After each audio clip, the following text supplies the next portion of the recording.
Good morning. This is a glimpse into the evolution of the image of Santa Claus that we know and love today. And I thought I'd share a sampling of Santas that I've collected. First group I'd like to point out are my Harold Gale uh, Santas from the 1950s. A lot of times these were used as store displays. And one fun thing that this one's featuring is a pin here from the Black's Department Store in Waterloo, which is, of course, where Lisa and I are from. And there's my clean made bread scrap again Santa. That little pick. Um, that was some kind of premium, I suppose. And then they're all displayed in this little doll trunk. So you kind of keep them all together, and it's easier to display that way. And they have really great faces. I'm trying to get close-ups of their faces. And then the other Santas that I have here are these two tall uh, celluloid Santas. They're actually identical. And they're not as nicely made as other ones I have, because you can see the fronts are painted, and then the back, or at least holding a little bag of dolls, is not painted. And then behind them is a ceramic pitcher with candy canes in it that my great-grandma painted back in the 1960s. So you can kind of see the different faces of Santa already that have been featured over the years. This is a little pin that my grandma had. Originally, you would have pulled the bell and his nose would have lit up. He's fun. He's from the 1950s.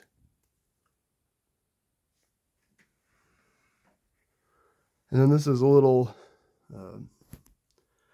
candy container Santa Claus. And when you pull up he comes apart and there's a container underneath him, cardboard tube. That would have had candy and maybe some little trinkets inside of it. And then this Santa is one of my older ones. He's from the 1890s or so. And he's German. His sled is marked underneath, made in Germany. And he's what I would call a composition face, and he features a little real feather tree in his hand, which is hard to find when those are still intact.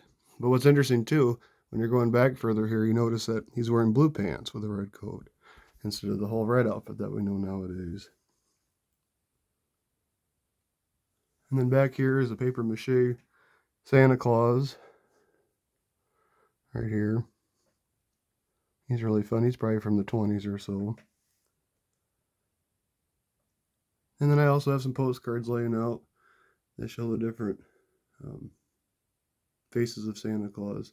This one obviously is probably World War I era, since it has the Capitol and it's kind of patriotic. But he looks pretty rough in that image, I think. It's definitely not the image of Santa we think of nowadays. And then back here, this is one of my newest Santas that I have, but I brought him up because he's made to look like what was called in the late 1800s a belsnickel, which is a German Santa Claus. And a lot of times they were a candy container as well. But he's newer. He's made probably, I don't know, 15 years ago. But he's got a great face, and I love his tinsel outfit. Notice he's wearing brown, just like in the book down here that I have on display as well. He's wearing a brown fur outfit. So before he started to wear red. And this is another early Santa. Once again, he's wearing blue pants. He's German as well, with a composition face and a real rabbit fur beard. Very cool features that they painted on him.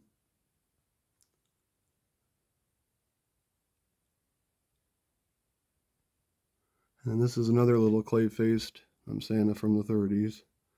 And he's hooked to a wooden base with a little bottle brush tree.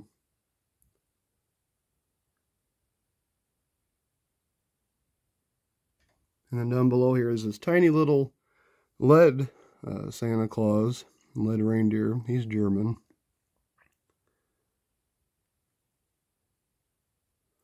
And these are plastic Santas that my grandma has decorations. The one on the right's missing his loop, but they were ornaments for the tree from the 1960s. And then this Santa back here is probably, my second favorite Santa, but he is a candy container as well. And I won't demonstrate because he's pretty fragile, but he separates at the waist, so you pull his top off, and he's like I said, a candy container as well. But look at his face. Talk about features. And he has a real rabbit fur beard and a little feather tree as well. In another video, I'll discuss feather trees as well, but later. But I thought I'd point out his little feather tree that he's holding, like the other one. And then this little net piece is interesting. That would hang on a tree with candies in it. And he's got a celluloid face. Of course, celluloid isn't really from a plastic. Really thin. And then he's got little bisque feet. So it's interesting the different materials that they actually use to make up some of these. And this is probably my favorite Santa. This is a Kunawato Dressel doll. All original clothing. Once again, he's wearing blue pants.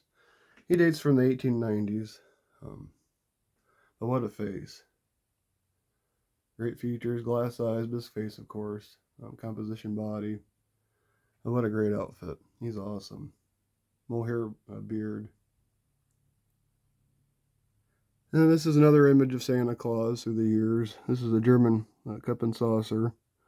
And he actually kind of looks like, I mentioned to Lisa earlier, he kind of looks like a little elf in that image. He's German, that's German as well, 1910 or so.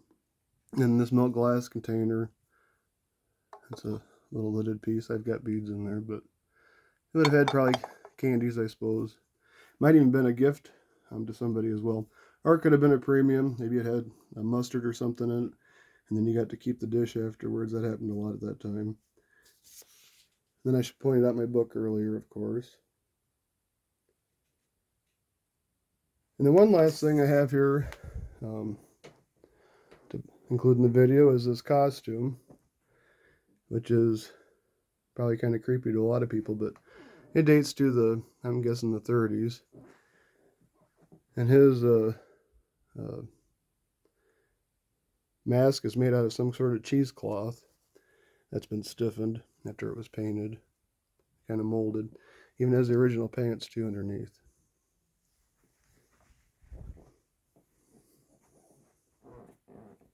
So anyhow, that's a little view of the Santas I've collected, and stay tuned. I'll post some other videos of my antique Christmas items. Thanks for watching, and don't forget our shop is open the next 2 Saturdays, 10 to 2 here in Harper's.